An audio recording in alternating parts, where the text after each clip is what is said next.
Nous avons déjà fait notre proclamation. Il ne me reste donc plus qu'à vous apporter le message. Voici la 10e et dernière session de notre série intitulée « Poser les fondations ». Dans les sessions précédentes, nous avons abordé 5 des 6 doctrines fondamentales qui sont mentionnées dans Hébreux chapitre 6, versets 1 et 2.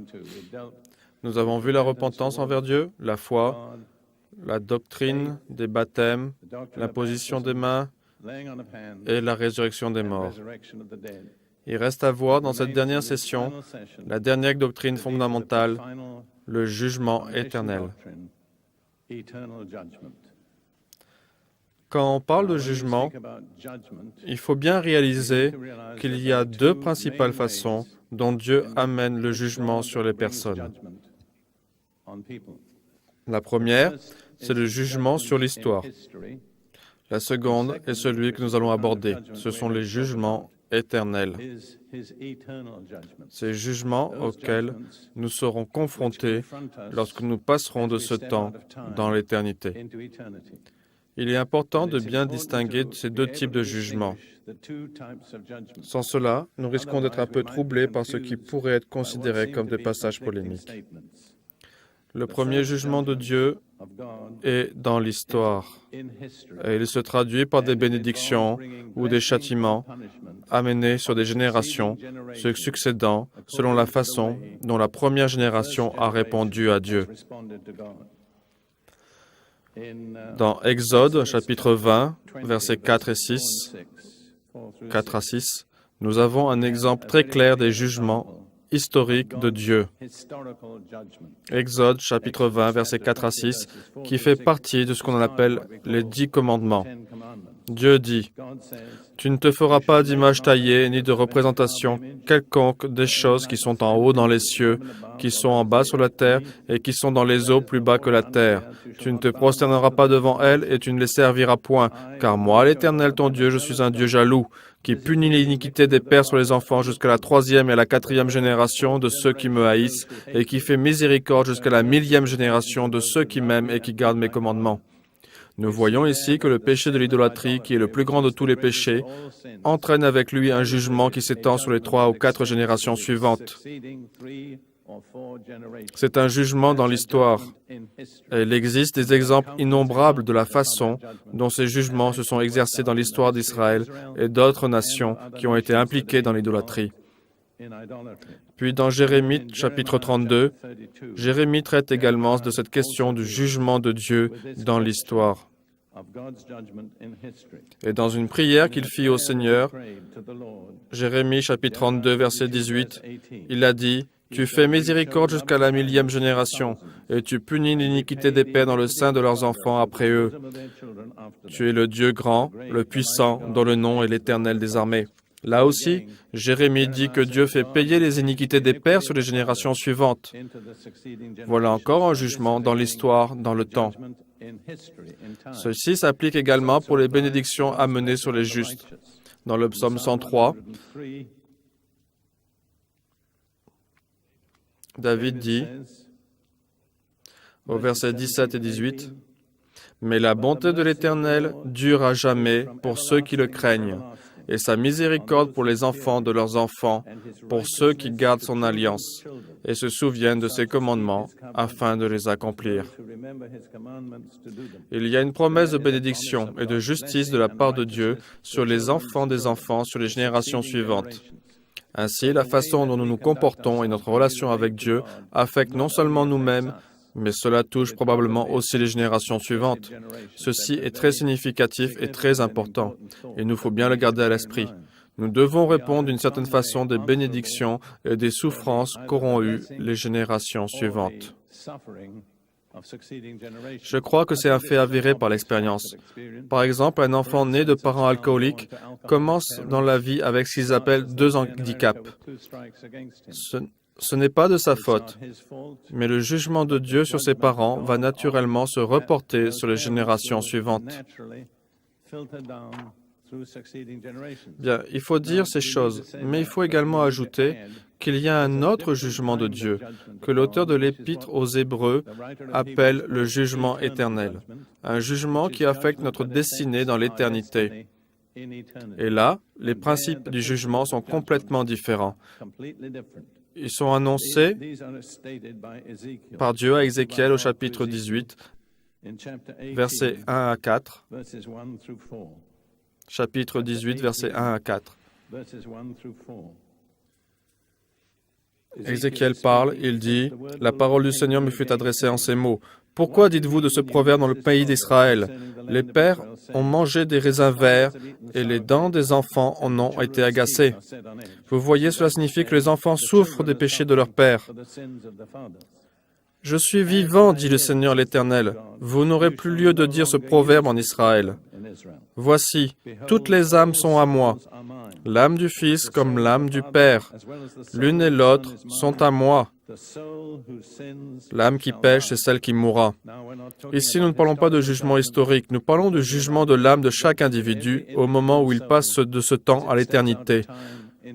En ce moment-là, chaque âme porte la responsabilité uniquement de la vie qu'elle a menée. L'âme qui a péché, c'est celle qui mourra. Et cela est répété à nouveau au verset 20. Là, Dieu est encore plus insistant. Ézéchiel chapitre 18, verset 20. L'âme qui pêche, c'est celle qui mourra. Le Fils ne portera pas l'iniquité de son Père, et le Père ne portera pas l'iniquité de son Fils. La justice du juste sera sur lui, et la méchanceté du méchant sera sur lui. Ainsi, quand nous quittons ce temps pour entrer dans l'éternité, nous ne sommes plus jugés pour les péchés ou les bénédictions de nos parents, nos ancêtres. Nous devons répondre à Dieu personnellement, uniquement sur ce que nous avons fait dans la vie. La justice du juste sera sur lui. La méchanceté du méchant sera sur lui. Et il est dit dans le livre de l'Ecclésiaste, « Là où tombe l'arbre, là il restera couché. » La condition dans laquelle vous vous trouvez au moment de mourir détermine la condition qui sera la vôtre dans l'éternité. C'est cela, le jugement éternel, un point à considérer de façon très, très solennelle. Je me souviens avec amusement parfois qu'au tout début, la série des fondements de la foi était faite sous la forme de 7 petits volumes indépendants les uns des autres. Puis ils ont été réunis en 3 volumes. Puis ils ont été réunis en un seul volume. Mais à l'époque où ils étaient en 7 volumes, le titre du dernier volume était « Le jugement éternel ».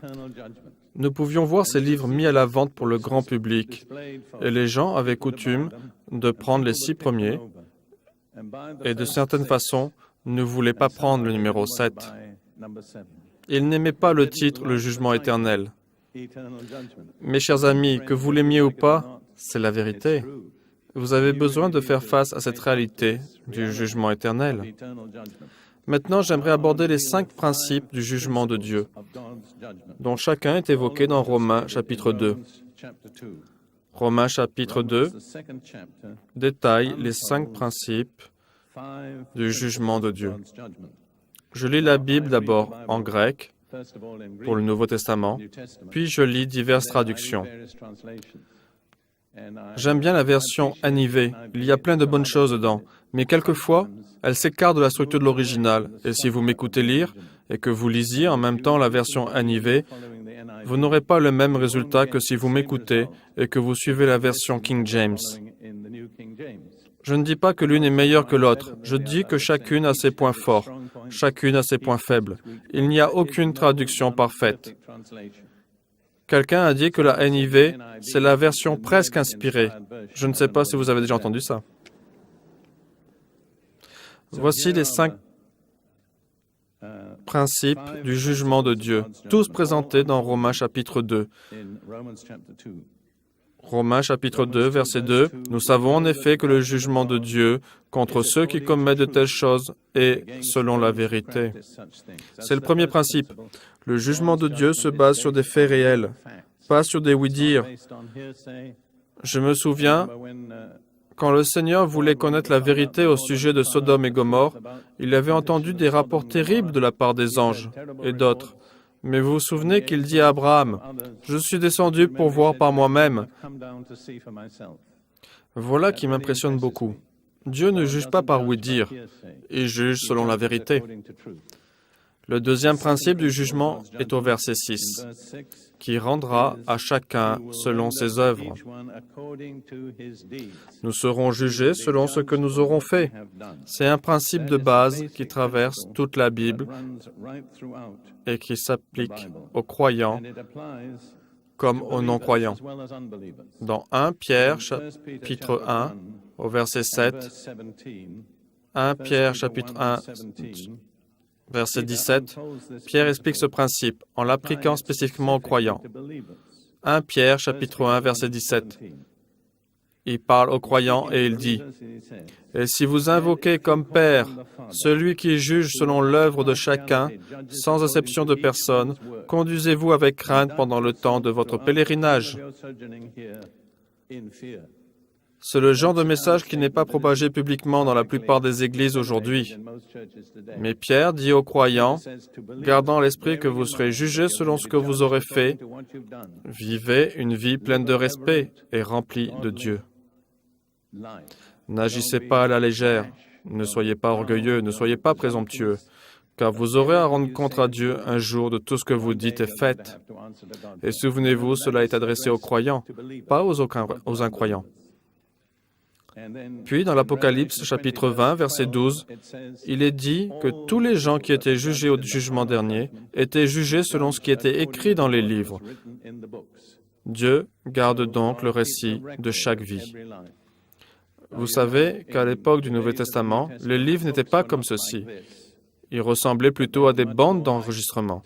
C'étaient des rouleaux enroulés sur eux-mêmes. Je pense que c'est une image beaucoup plus claire. Je suis assez enclin à penser qu'au jugement, c'est juste une opinion, chacun d'entre nous sera face à quelque chose un peu comme une cassette vidéo qui déroulera notre vie entière devant nous.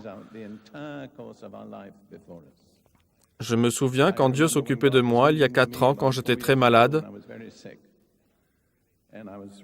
Je cherchais Dieu sincèrement pour savoir pourquoi je n'étais pas guéri. Une nuit, Dieu me réveilla vers 2 heures du matin, qui est l'heure à laquelle il a l'habitude de me parler, et il m'a donné une petite rétrospective de la vie que j'avais menée jusqu'alors. Je tiens à dire que j'ai été un prédicateur globalement accepté, parfois critiqué. J'étais au même niveau que beaucoup de prédicateurs qui, en comparaison, sont célèbres. Dieu m'a montré que de bien des façons, j'avais été extrêmement charnel. Pas en commettant d'énormes péchés. Je n'ai jamais été impliqué, grâce à Dieu, dans l'immoralité sexuelle, l'alcoolisme ou le détournement de fonds. Néanmoins, Dieu me montra qu'il y avait des choses dans mon passé qui lui déplaisaient. Il me rappela le passage de Malachie. J'ai aimé Jacob, j'ai haï Ésaü. C'est ce que dit Dieu. Ésaü est un type de l'homme charnel. Il n'y a pas de gros péché rapporté sur le compte d'Ésaü, mais c'était seulement un homme à l'esprit charnel. Dieu dit, « Je hais cela ». Dieu m'a montré cela, et j'étais dans le ministère depuis 50 ans. Il y a eu des choses dans ma vie qu'il déteste. Il m'a montré que j'avais été, sous un certain angle, insouciant. Quelques-unes des scènes qu'il m'a montrées se passaient au restaurant. Je ne sais pas si vous avez bien réalisé que Dieu vous juge aussi dans les restaurants.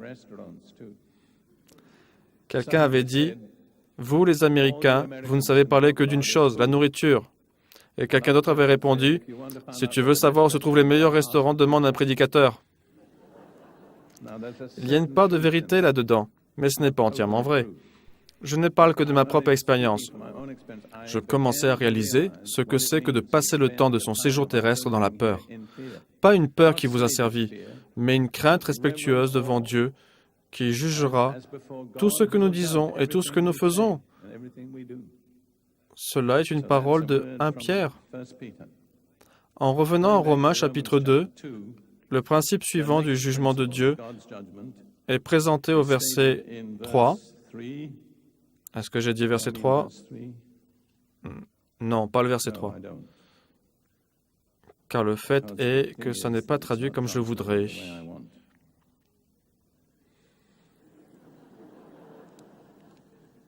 Oui, c'est Romains chapitre 2, verset 11. Je vais expliquer ce que je veux dire, d'une certaine façon.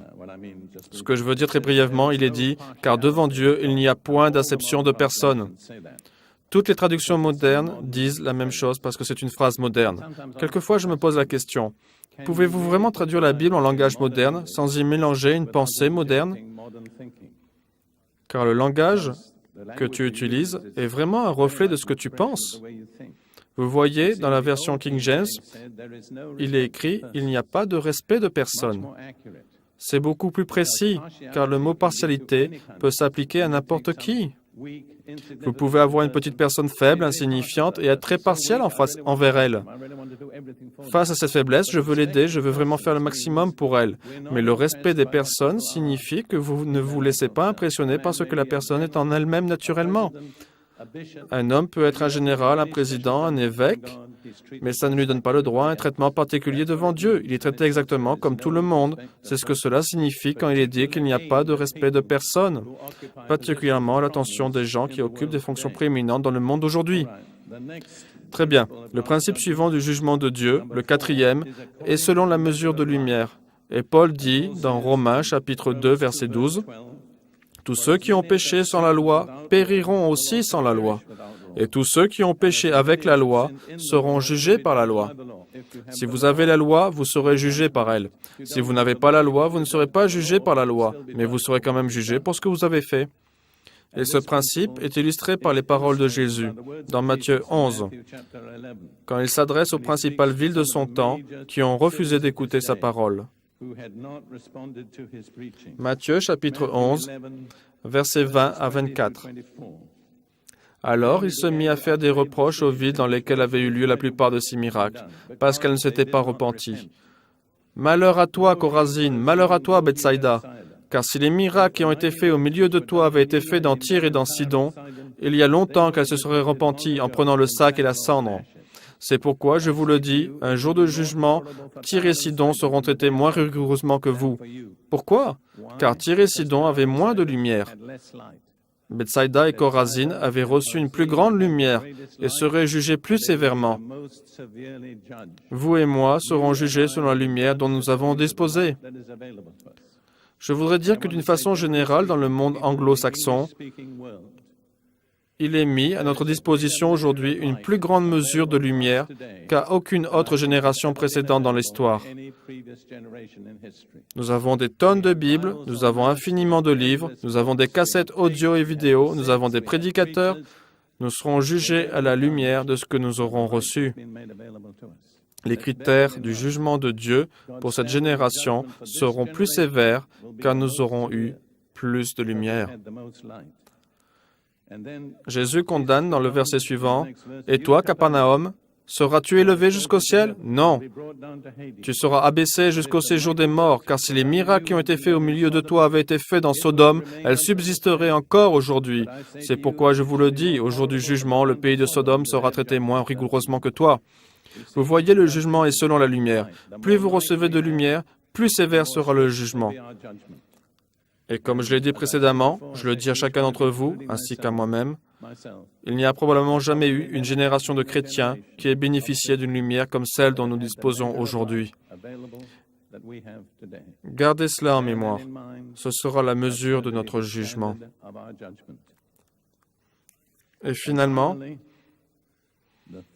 le 5e principe du jugement de Dieu, dans Romains chapitre 2, verset 16, il est dit, « C'est ce qui paraîtra au jour où, selon mon évangile, Dieu jugera par Jésus-Christ les actions secrètes des hommes.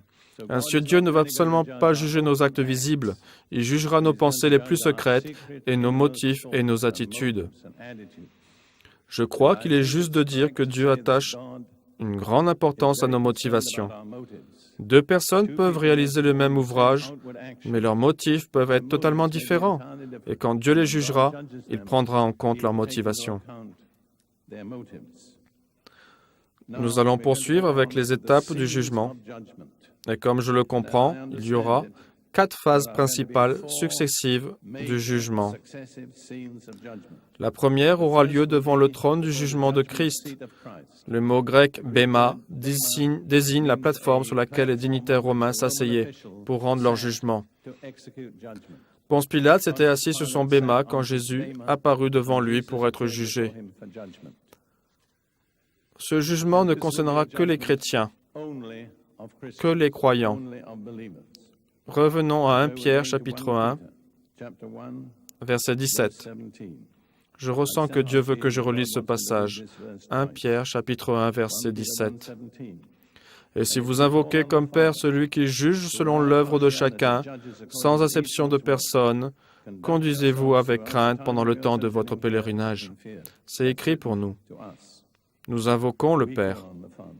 Et ensuite, dans 1 Pierre, chapitre 4, verset 17, il est dit, « Car c'est le moment où le jugement va commencer par la maison de Dieu. Or, si c'est par nous qu'il commence, quelle sera la fin de ceux qui n'obéissent pas à l'évangile de Dieu? » Par où commence le jugement de Dieu? Toujours par la maison de Dieu. Toujours avec le peuple qui a la vérité. Et c'est pourquoi, quand commence le jugement, les premiers à être jugés seront les chrétiens. Ils auront un jugement spécial. Romains chapitre 14, versets 10 à 12 dit ceci.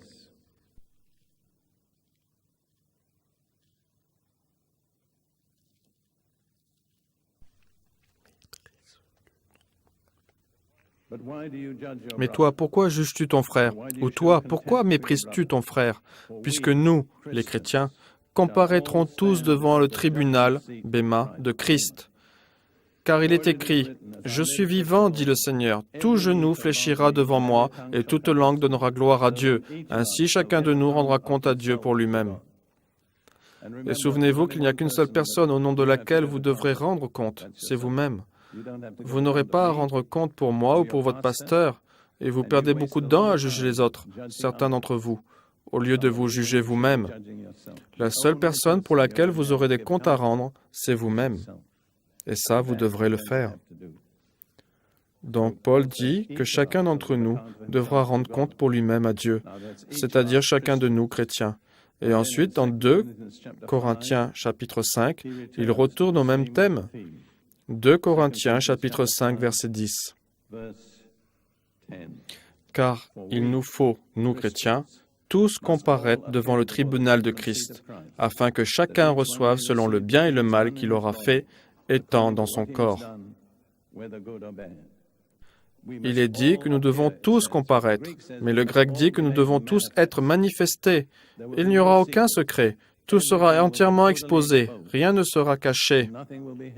Et nous serons devant le trône du jugement de Christ, et nous recevrons en fonction de la façon dont nous avons vécu dans notre corps. J'ai déjà souligné dans cette série, mais je vais le redire, qu'il n'y a que 2 catégories, soit la bonne, soit la mauvaise. Il n'y a rien entre les deux. Tout ce qui n'est pas bon est mauvais.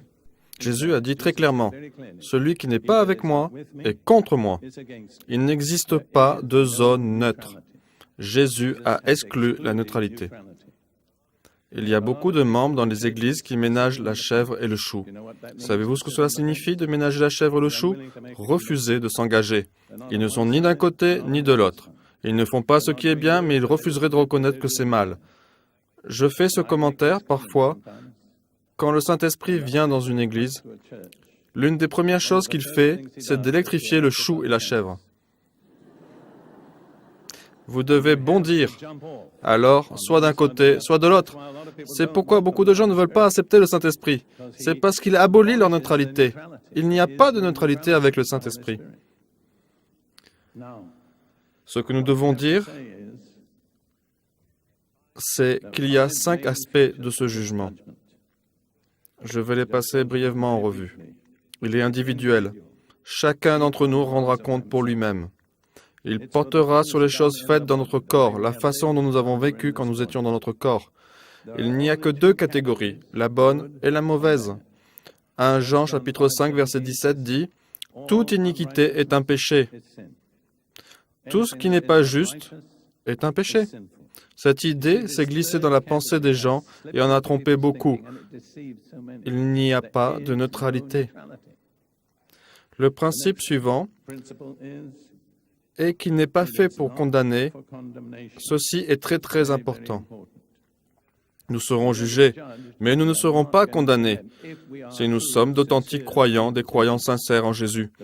Le principe de ce jugement est l'évaluation de notre service. Laissez-moi vous donner 3 versets qui vous rassureront sur ce point. Je vois que certains d'entre vous sont un peu inquiets. ce qui n'est pas une mauvaise chose, croyez-moi. Jean chapitre 3, verset 18, Jésus dit, « Celui qui croit en lui n'est pas condamné, mais celui qui ne croit pas en lui est déjà condamné.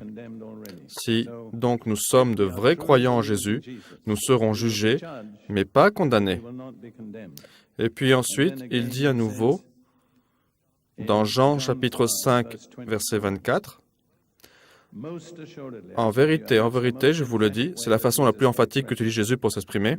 En vérité, je vous le dis, celui qui écoute ma parole et qui croit celui qui m'a envoyé a la vie éternelle et ne vient point en jugement, mais il est passé de la mort à la vie. » Et pour terminer, Romains chapitre 1, verset 8. « Il n'y a maintenant plus aucune condamnation pour ceux qui sont en Jésus-Christ. » Nous ne sommes donc pas en train de parler d'un jugement de condamnation.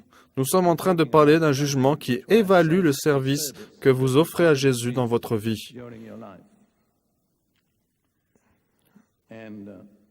L'endroit le plus clair où cela est décrit se trouve dans 1 Corinthiens, chapitre 3, verset 11 et suivant. 1 Corinthiens, chapitre 3, verset 11 et suivant. Paul est en train de parler de construire l'Église. Et il dit, « Car personne ne peut poser un autre fondement que celui qui a été posé, savoir Jésus-Christ.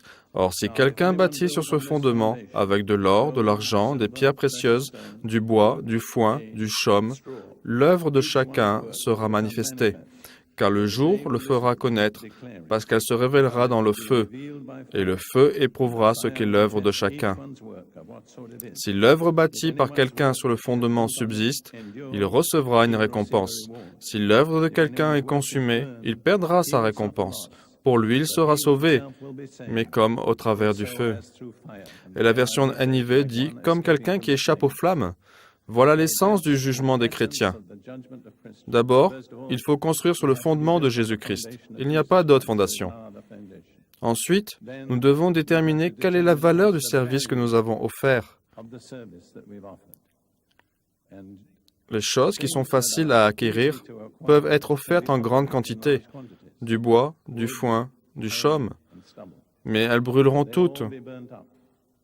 Les choses qui sont précieuses ne peuvent pas s'acquérir en grande quantité, de l'or, de l'argent, des pierres précieuses. Certaines personnes évaluent seulement la quantité de leur service, mais ce n'est pas ainsi que Dieu l'évalue. Je m'examine continuellement. Qu'est-ce que je produis? Est-ce seulement du bois, du foin, du chaume, qui sera dévoré par le feu? Quelle tragédie quand vous avez travaillé toute votre vie pour quelque chose, vous l'avez tout bien entassé, et au jour du jugement, vous voyez le feu le balayer, le consumer entièrement. Il ne reste rien, et vous n'êtes plus qu'une âme nue, qui s'en tire comme quelqu'un qui s'échappe des flammes. Quelle pensée solennelle. Maintenant, je voudrais vous donner quelques suggestions pour savoir si votre service supportera le test des flammes. Je vous suggère 3 moyens d'évaluer votre propre service. Tout d'abord, quelle est votre motivation? La seule motivation acceptable pour Dieu est la gloire de Dieu. Et beaucoup de ce qui est fait dans l'Église aujourd'hui est fait par des hommes pour leur propre gloire. Je le dis à titre personnel, et c'est une opinion personnelle. Je pense que le plus grand problème aujourd'hui est le service d'une ambition personnelle de la part des ministres de Dieu. La plus grande Église, la plus grande liste de contacts, le plus de miracles, tout cela sera consumé, car ces motivations sont mauvaises. 1 Corinthiens, chapitre 10,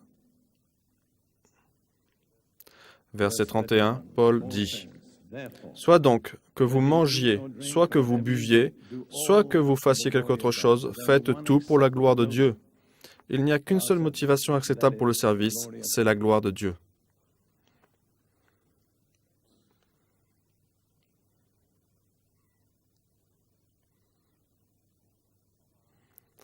Je sens que le Seigneur veut que je fasse une pause juste maintenant, de vous laisser une chance de considérer ce qui vous a motivé dans vos services.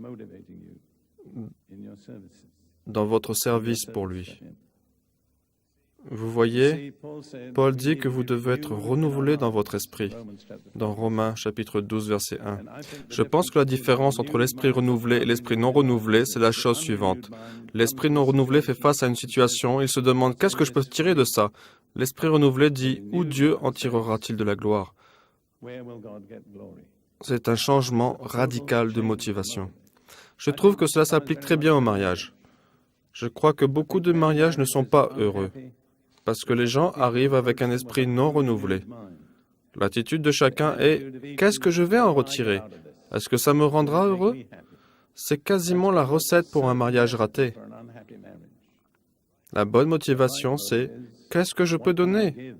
Pas « Qu'est-ce que je peux retirer ?» mais « Qu'est-ce que je peux apporter ?» Et quand deux personnes se mettent ensemble avec comme idée en tête de s'apporter mutuellement quelque chose, ils obtiendront un mariage heureux et réussi. L'important est dans les motivations. Deuxièmement, si votre œuvre doit résister à l'épreuve du feu, elle doit avoir été faite en obéissance à la parole de Dieu. C'est le seul fondement acceptable. Dans Matthieu chapitre 7, Jésus parle de deux types différents de personnes, celles qui construisent sur le sable et celles qui construisent sur le roc. Il dit à la fin, Matthieu chapitre 7, je suis dans Marc, c'est pour ça que j'ai un petit problème, mais j'arrive. Matthieu chapitre 7, versets 21 et suivants. Ce sont les mots de Jésus. Ceux qui me disent « Seigneur, Seigneur » n'entreront pas tous dans le royaume des cieux, mais celui-là seul qui fait la volonté de mon Père qui est dans les cieux. La seule motivation valable est donc de faire la volonté de Dieu le Père. Puis Jésus poursuit en disant quelque chose qui offense certains. Il dit « Plusieurs me diront ce jour-là, Seigneur, Seigneur, n'avons-nous pas prophétisé par ton nom? N'avons-nous pas chassé des démons par ton nom? Et n'avons-nous pas fait beaucoup de miracles par ton nom?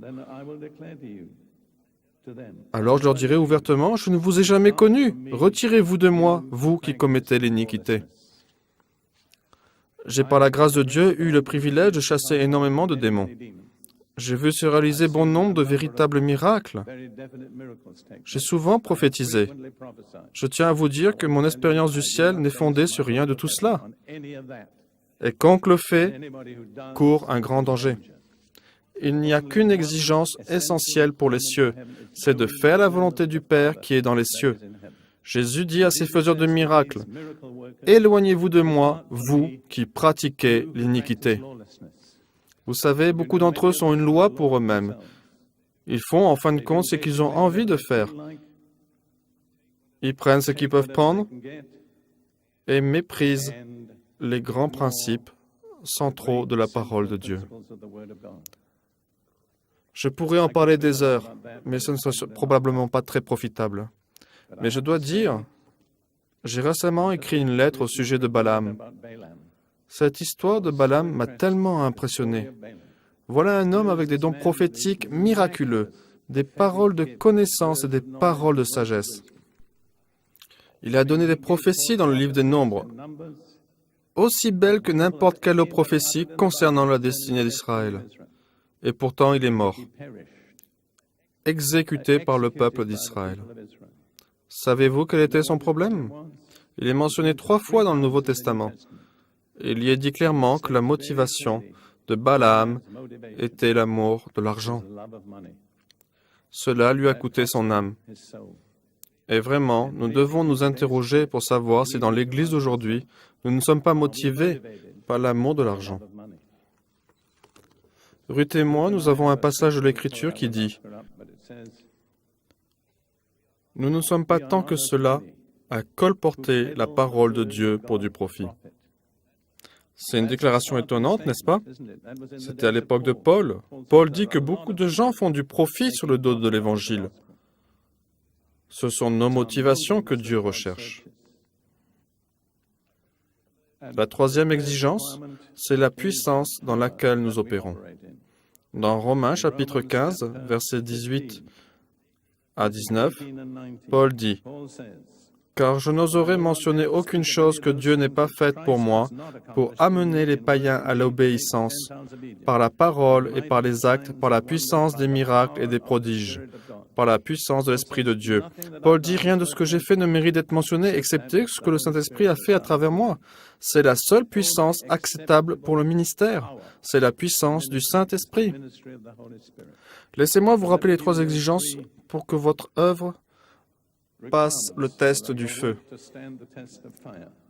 Vos motivations pour la gloire de Dieu. Faites-vous cela dans l'obéissance à la parole de Dieu, ou bien faites-vous ce que vous voulez, ou fixez-vous vous-même les règles du jeu? Et enfin, numéro 3, travaillez-vous avec la puissance du Saint-Esprit, ou vous appuyez-vous sur vos propres capacités charnelles? Nous en venons maintenant à 2 modèles de jugement, 2 paraboles racontées par Jésus. Cela m'a posé quelques problèmes pour savoir comment j'allais aborder la chose. Mais je crois que je vais devoir les lire. Cela prendra un peu de temps.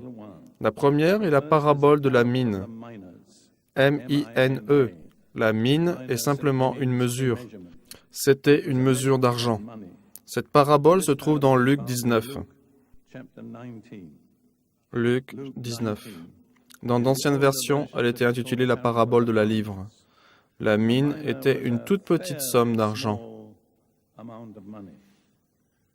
Nous allons lire Luc, chapitre 19, versets 11 et suivants.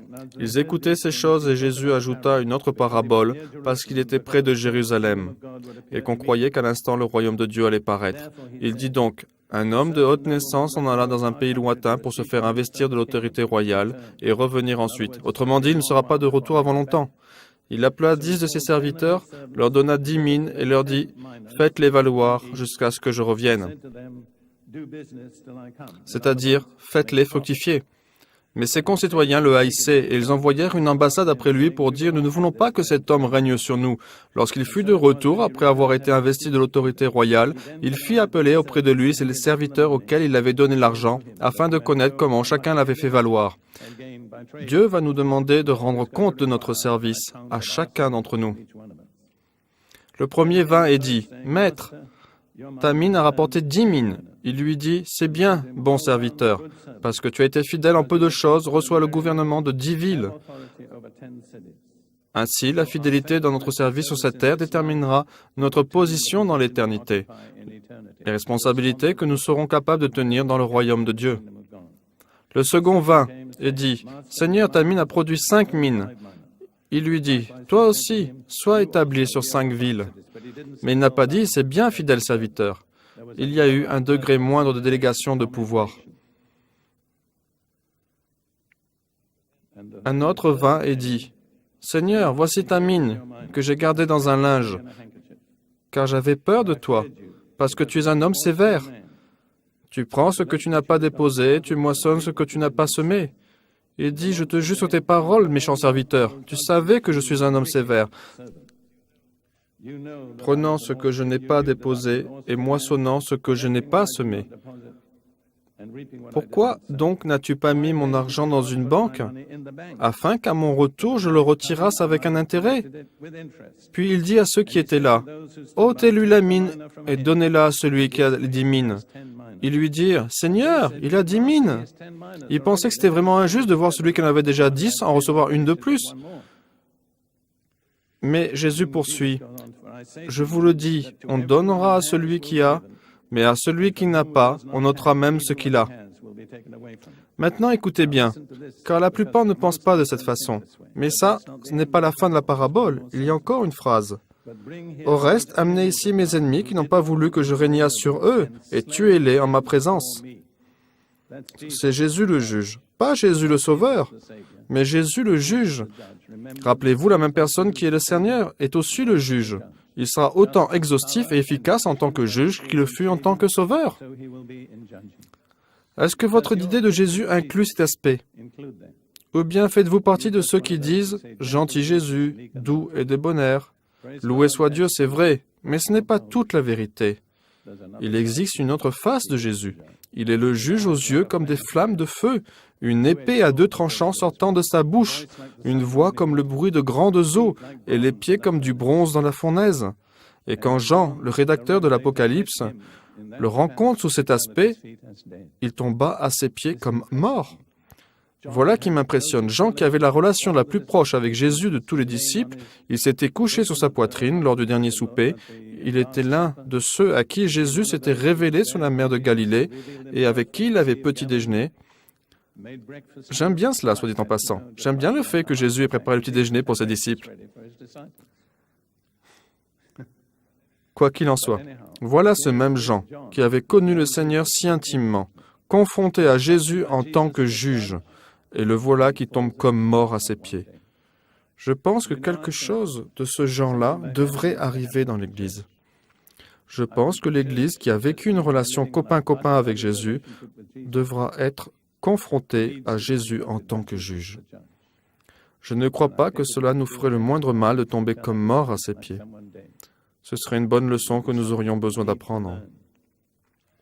Maintenant, penchons-nous sur le commentaire de cette parabole. D'abord, celui qui en a fait le plus a reçu le maximum. C'est un principe. Un jour, Dieu m'a donné un don surnaturel de foi d'une façon très étrange. J'avais coutume de prier pour des personnes qui ont un problème de longueur de jambe. Et la jambe la plus courte se mit à grandir. C'est arrivé littéralement à des centaines de personnes et je leur dis, Dieu vient de vous toucher, sa puissance surnaturelle est en train de travailler dans votre corps, croyez-le. J'ai vu des tas de gens guéris de façon surnaturelle. Mais mes chers frères, mes collègues pasteurs m'ont dit, tu sais, Derek, tu as la réputation d'être un docteur de la Bible plein de dignité. Si tu continues à aller partout en tenant les pieds des gens et à allonger leurs jambes, ça va ne pas faire de bien à ta réputation. Je me suis dit qu'ils avaient peut-être raison. Je suis venu au Seigneur, et voici ce que j'ai senti qu'il me disait. Je t'ai donné un don. Et d'un seul coup, je me suis rendu compte que c'était un don, le don de la foi. Il y a deux choses que tu peux faire. Tu peux l'exercer et en recevoir davantage encore, ou tu peux échouer en le pratiquant, et tu le perdras.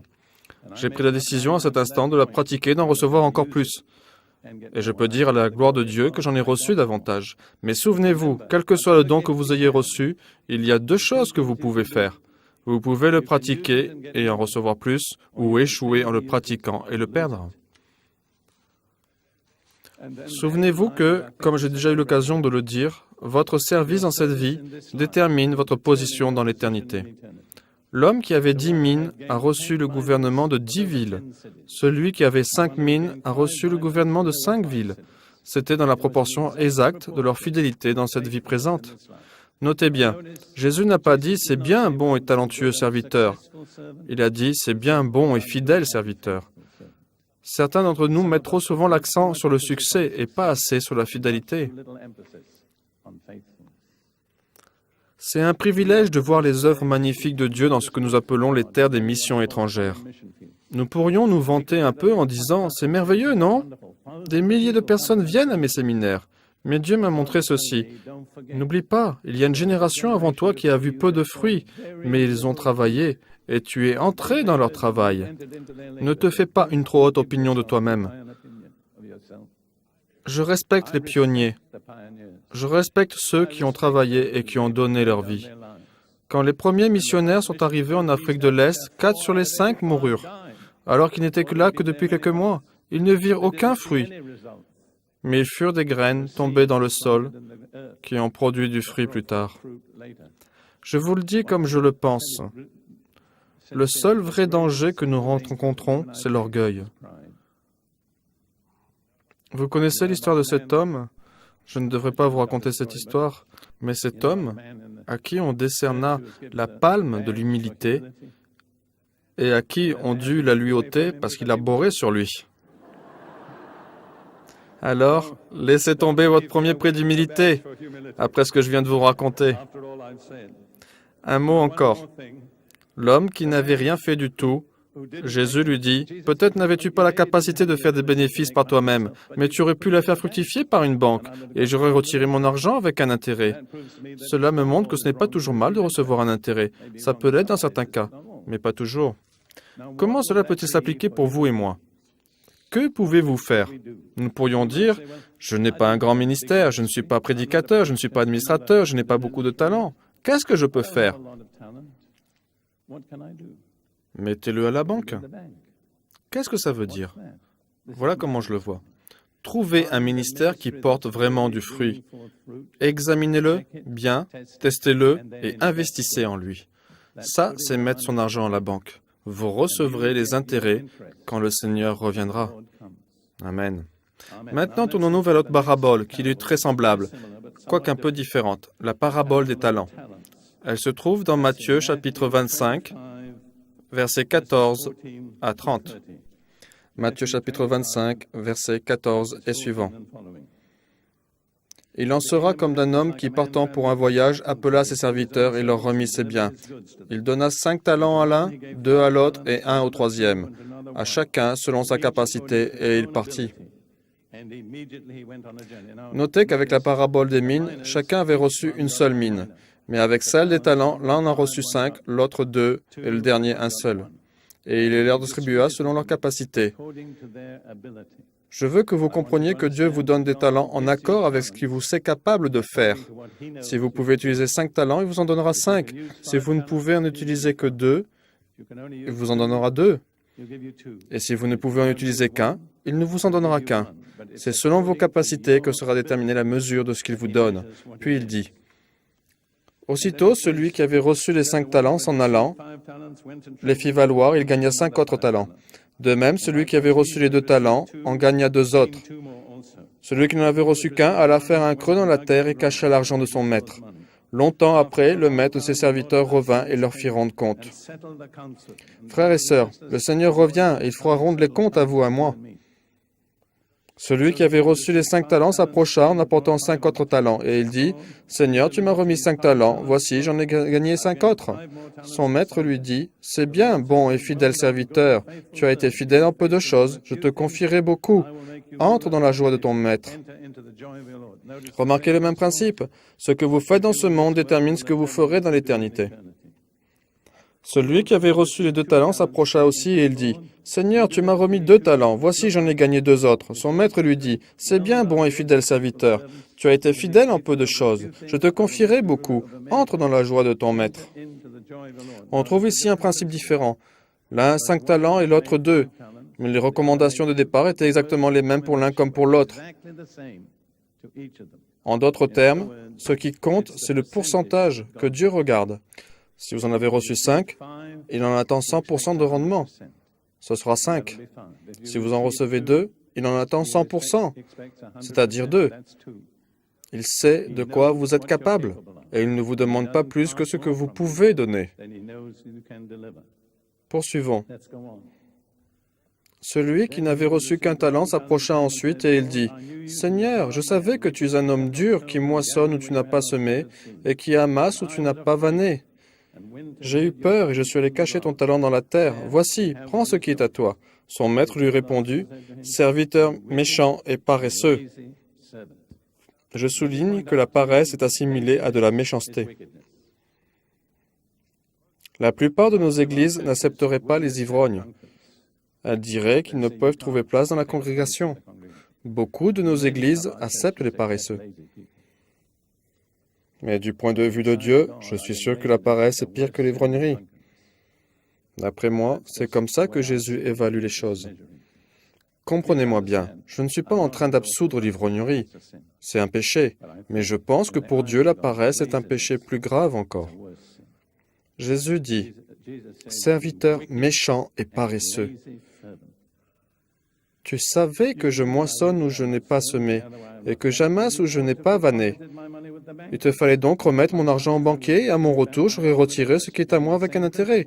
À nouveau, on retrouve le même principe. Si vous n'avez pas la capacité de faire fructifier de l'argent par vous-même, investissez-le dans un ministère qui va produire du fruit.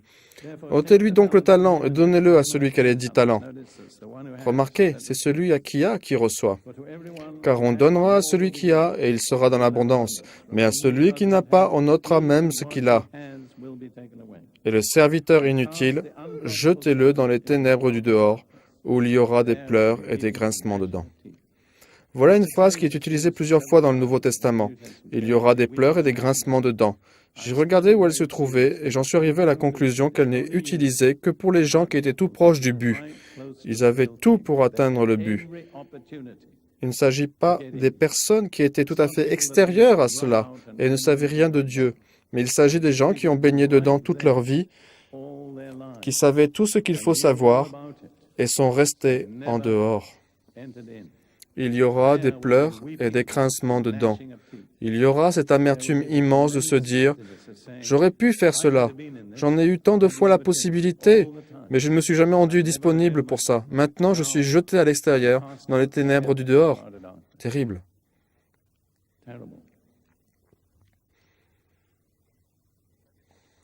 J'ajouterai une chose.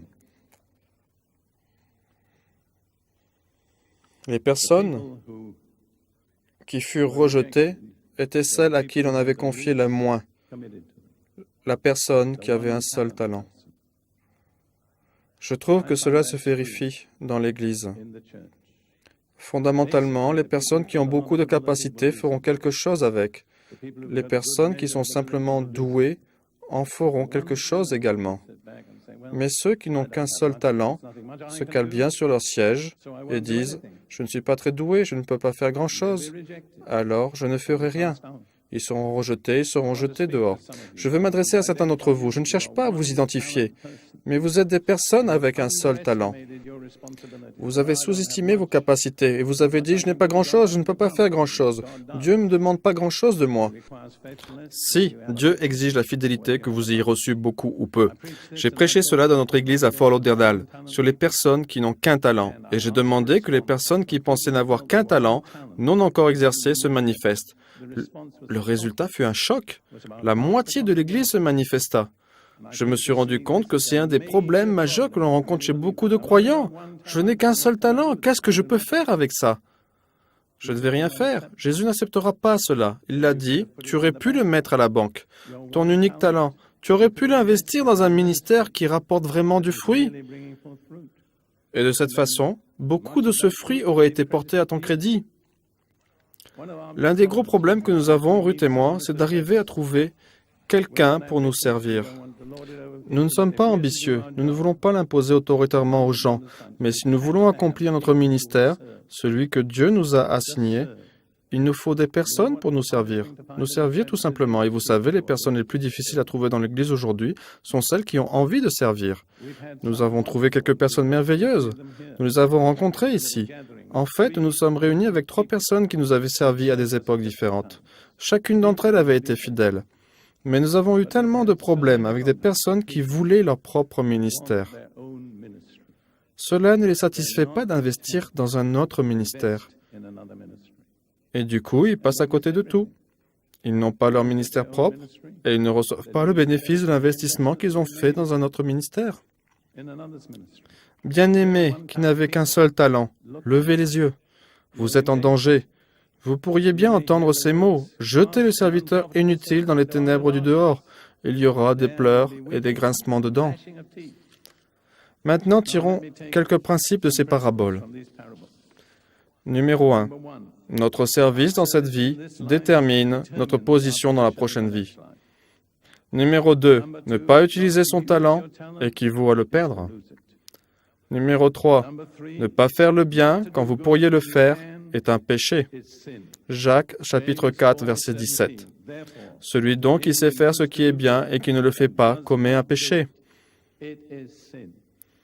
Nous parlons souvent du péché en acte, mais le péché par omission est tout aussi réel. Je voudrais m'arrêter un moment sur Matthieu chapitre 5. On y trouve là 3 types de personnes qui ont été totalement rejetées par Dieu. La vierge folle qui n'avait pas pris d'huile avec elle, le serviteur qui n'avait qu'un talent et n'en a rien fait, et le peuple de boucs qui n'avait rien fait pour aider les frères de Jésus. Ils ont tous, en fin de compte, été rejetés par Jésus. Je me suis un jour demandé, qu'avaient-ils tous en commun qui expliquerait leur rejet? Qu'avaient-ils fait? J'ai reçu une réponse toute simple, et ils n'ont rien fait. C'est tout ce que vous avez à faire pour être rejeté, juste ne rien faire. Pensez-y, c'est grave.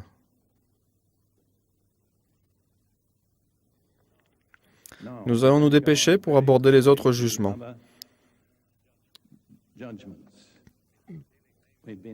Nous avons traité en priorité du jugement des croyants, car c'est celui qui nous concerne directement. Si vous êtes croyant, c'est ce qu'il vous faut connaître absolument.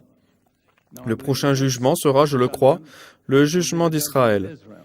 Un peuple pas comme les autres, que Dieu a mis à part. Et même s'ils ont été désobéissants et infidèles pendant des siècles et des siècles, Dieu n'a jamais voulu les rejeter. Que dit l'Écriture? Le Seigneur ne rejettera pas son peuple par amour de son nom, car il lui a plu de choisir Israël.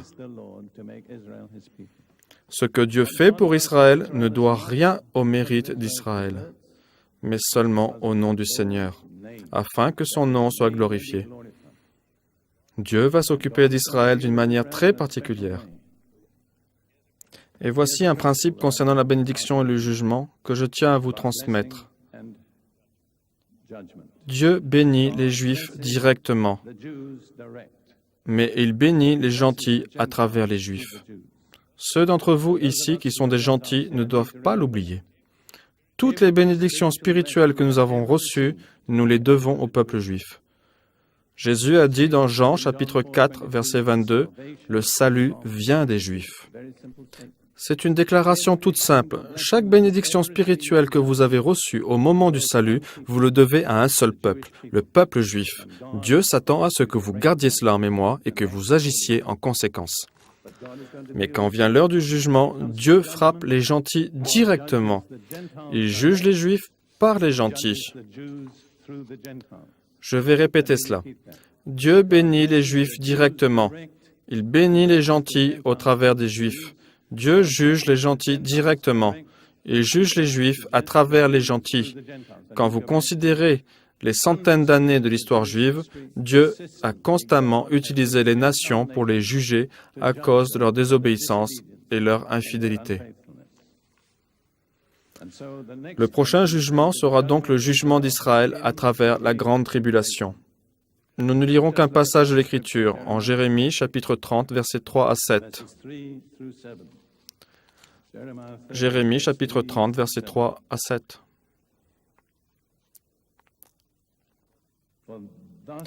Voici, les jours viennent, dit l'Éternel, où je ramènerai les captifs de mon peuple d'Israël et de Juda, dit l'Éternel. Je les ramènerai dans le pays que j'ai donné à leur père, et ils le posséderont. Peu importe ce qu'en pensent les gouvernements ou les politiciens, il est écrit qu'ils la posséderont. Et quiconque connaît la Bible sait de quelle terre il s'agit. Il n'y a qu'une seule terre. Un prédicateur, un ami à moi, a dit un jour, « Si le retour des Juifs sur la terre venait de Dieu, il y aurait la paix. » Il ne connaissait pas bien sa Bible, car voilà ce que Dieu dit à ce sujet. Ce sont ici les paroles que l'Éternel a prononcées sur Israël et sur Juda. Ainsi parle l'Éternel. Nous entendons des cris d'effroi, c'est l'épouvante, ce n'est pas la paix. Informez-vous et regardez si un mâle enfante. Pourquoi vois-je tous les hommes les mains sur les reins comme une femme en travail?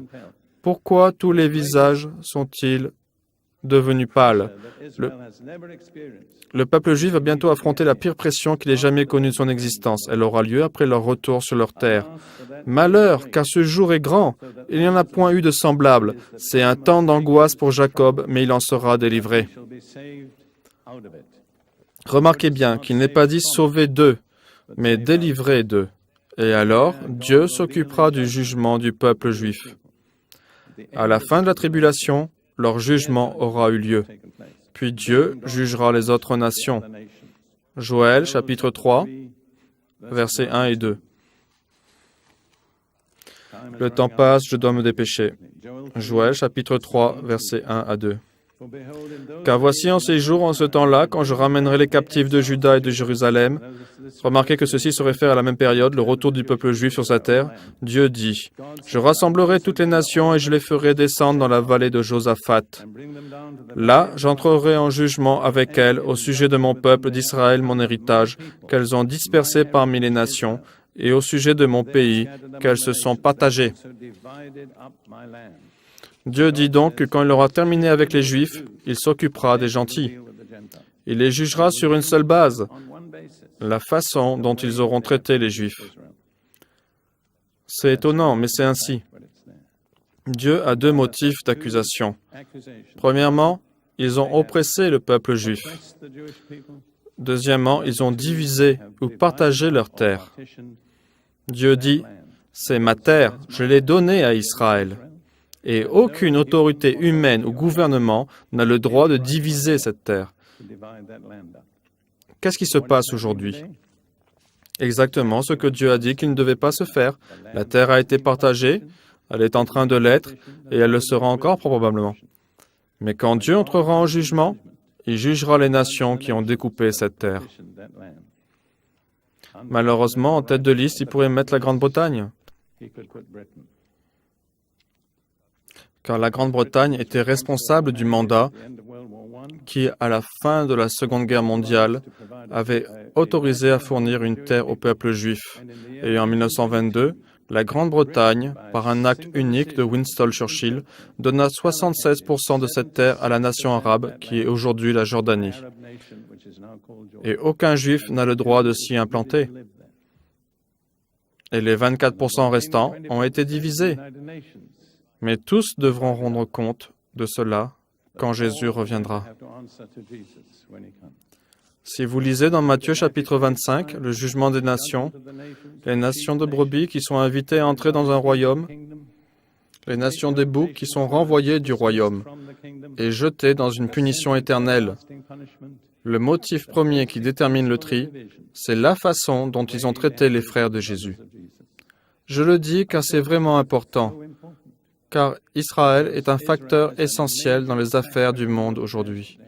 Et beaucoup de nations s'alignent du mauvais côté. Israël ne peut pas se défendre lui-même, mais tôt ou tard, au temps voulu, Dieu interviendra. C'est donc le troisième jugement. Nous ne ferons que mentionner le quatrième, il s'agit du jugement devant le grand trône blanc évoqué dans Apocalypse 20. La terre et le ciel s'enfuirent devant sa face et il ne fut plus trouvé de place pour eux. Et je vis les morts, les grands et les petits qui se tenaient devant Dieu. Des livres furent ouverts et un autre livre fut ouvert, celui qui est le livre de vie. Et les morts furent jugés selon leurs œuvres d'après ce qui était écrit dans ces livres.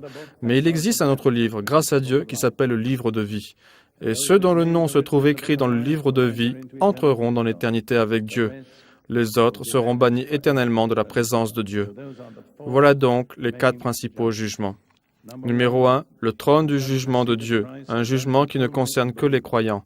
Numéro 2, le jugement d'Israël pendant la grande tribulation. Numéro 3, le jugement de toutes les autres nations devant le trône de Christ avant le millénium. Et numéro 4, le jugement final de tous les morts qui resteront devant le grand trône blanc. Voilà donc les principaux jugements de Dieu et la façon dont j'ai pu les comprendre. Et chacun d'entre nous maintenant doit se poser cette question. Suis-je prêt à affronter le jugement de Dieu? Est-ce que je vis la vie qui me permettra de ne pas être couvert de honte lorsque je serai debout devant lui? Frères et sœurs, prions ensemble et prions pour cette question vitale de notre position face au jugement de Dieu. Dieu Tout-Puissant, ta parole est tellement claire. Nous avons apporté ta parole à ton peuple ce soir. Je veux maintenant prier pour chaque personne ici présente, afin que ces paroles que j'ai prononcées et qui viennent directement de ta parole, la Bible, rentrent profondément dans les cœurs, et que cela poussera beaucoup de personnes à examiner sérieusement leur propre vie. Je prie particulièrement pour les personnes qui n'ont qu'un talent. Seigneur, ne les laisse pas enterrer ce talent dans la terre. Aide-les à le déposer chez les banquiers, afin qu'ils n'aient pas honte devant toi quand tu reviendras. Seigneur Jésus, tu nous as dit souvent que tu reviens vite, que tu reviens bientôt. Tu nous as avertis bien des fois, même pendant ces réunions, que nous avons besoin de nous préparer à ton retour. Je prie pour chacun d'eux maintenant, moi y compris. Accorde-nous par ta grâce d'être prêts pour ton retour, d'être prêts à rester debout ferme devant le trône du jugement de Jésus et donner une réponse aux choses que nous avons faites étant dans notre corps. Seigneur, nous demandons ta miséricorde en ton nom, le nom de Jésus. Amen. Que Dieu vous bénisse.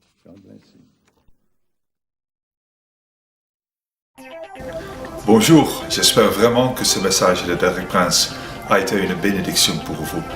Quand vous allez sur notre site web, et vous voyez l'adresse de notre site web ci-dessous, vous allez trouver encore plus d'une centaine d'articles de Derek Prince que vous pouvez télécharger gratuitement et aussi d'autres messages audio et vidéo de Derek Prince.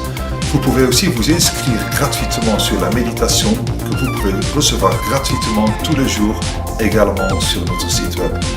Que Dieu vous bénisse et j'espère à bientôt.